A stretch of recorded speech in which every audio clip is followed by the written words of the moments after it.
It's your girl K Divine coming back with another video.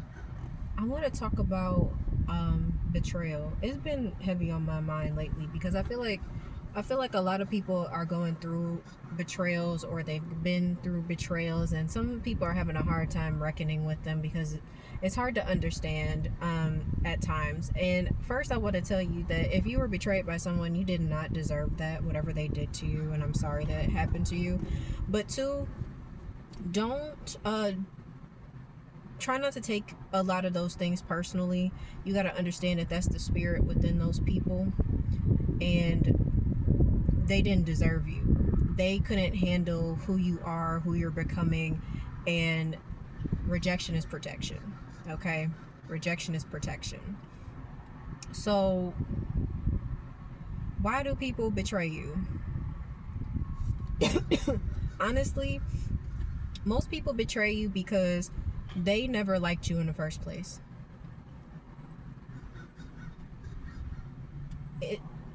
It's hard to tell in it's when you're asleep, especially as an empath. You often, I've said this before, like, you project your goodness onto people, like how your good nature, you project that onto other people. And if you're autistic, like, because of who you are and your nature, it's so difficult to, not just if you're autistic, but I feel like neurodivergent and autistic people have a harder time with this because we deal with like rejection sensitivity dysphoria and things like that. Like, the way that we process information is just weird. So, like, you would never do the things that people have done to you. And that is why it's so hard for you to understand and grapple with the reasoning as to why someone would do something like that to you. So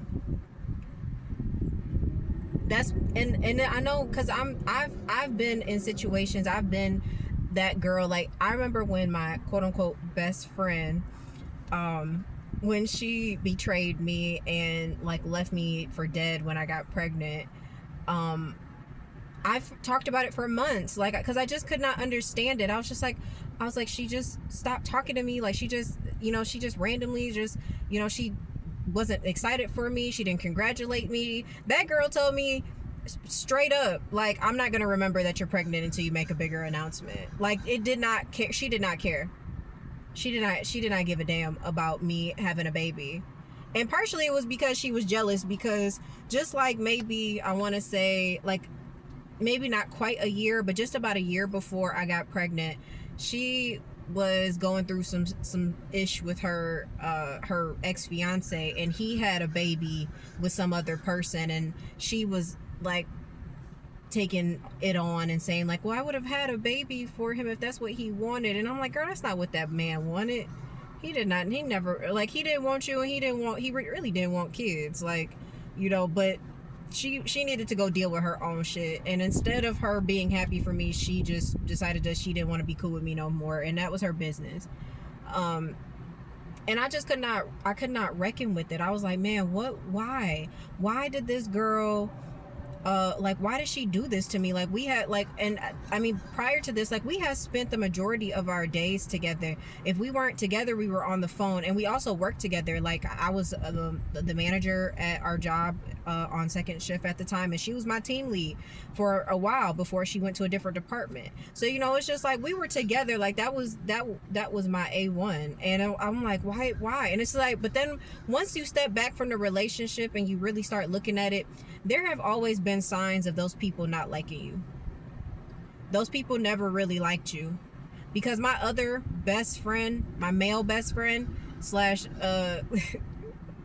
friend with benefits, which, if you got friends with benefits, it's never gonna work, y'all. Y'all need to stop doing that to yourselves. Stop trying to be friends with people that you're sleeping with.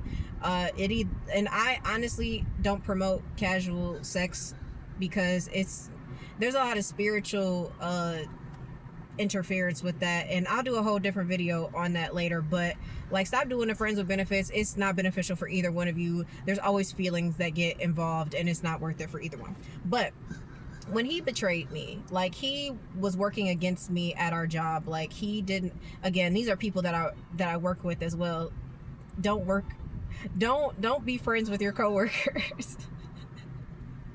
Don't be friends with your coworkers. It's never like y'all can, I mean, you may be able to hang out once in a while, like maybe y'all, like you go out to drinks or whatever, but y'all cannot be making big relationships and real relationships with the people that y'all work with, because a lot of these people are snakes.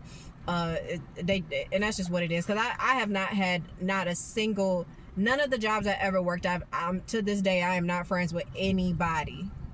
That never lasted. Them people always did some shady stuff behind the scenes to me. So it's not a good idea. Go get your money and go home, okay? But so my male best friend / friends with benefits, he betrayed me. He went behind my back and was working against me with, you know, some of the other ops in the office that didn't like me, trying to set me up and stuff, like working alongside them. And I was just like, dang, it's like that. And it's crazy because, you know, it's like I said, you would never do these things to these people. And it's so hard to reckon with it and be like, why did this person turn on me? That person was never a good person, okay? They never truly liked you. And as you go forward, you have to be discerning in your relationships. Like, you can't be jumping into friendships. You can't be going from, you know, not having no friends to all of a sudden this person, you've only known them for 2 weeks and that's your best friend. Like, we got to learn to vet people. You know, we got to learn to ask people certain questions, and, you know, don't give them too much information, because a lot of people, especially those of you that are, you know, moving on to bigger and better things, especially if you're getting more money, you know, if you're, you know, moving up in life, there are people who are going to try to come around you who are just trying to access you. And some people are people who were sent to you from your past, okay? Like, if you're like disconnected from like your family or something like that, like sometimes family, like if they find out where you're at, if they find out where you live or whatever, they may send people towards you to try to get information from you. So if you get into any type of friendship or relationship and they start asking way too many questions, like too soon, like real personal things that it's just kind of like, I don't even know you like that yet. Like, I don't even know if I like you. Like, that's a red flag. Those people are just wanting information out of you. But let's get back to these betrayers. So and I don't know, while I was driving, I was thinking about Yeshua and how Judas, how he betrayed him. And he even said it. He was like, you know, one of you is going to betray me. And it's like, Yeshua's spirit knew that he was gonna be betrayed. He already knew. And your spirit knows too. Your spirit, your body, your spirit tells you often when things are not right. Like, you'll have weird sensations. You'll have this gut feeling, or like you'll start feeling anxious. Or one thing for sure, especially with people that you've been around for a long period of time. People that you've been around for long periods of time. If you're tapped in, you'll start feeling irritated by those people before they even do anything, before they've even taken the time out to really do their big one on you. Your spirit will already start to discern that that this person is planning to do something to you. And I promise you, if you listen to that gut feeling, it will save your life. It could possibly save your life. When people are when your gut is telling you, like, don't go over there, don't go with that person, you need to start to listen to that. Because there's a lot of people out here who really don't like you. They don't want the best for you. They don't want you to do well. They want to destroy you. So please, like, make sure that you're doing that. Make sure that you are discerning, guys. But that was my quick message. Like, I'll probably do a part 2 on betrayers. But it's your girl, Kate Divine. I love you guys. Bye.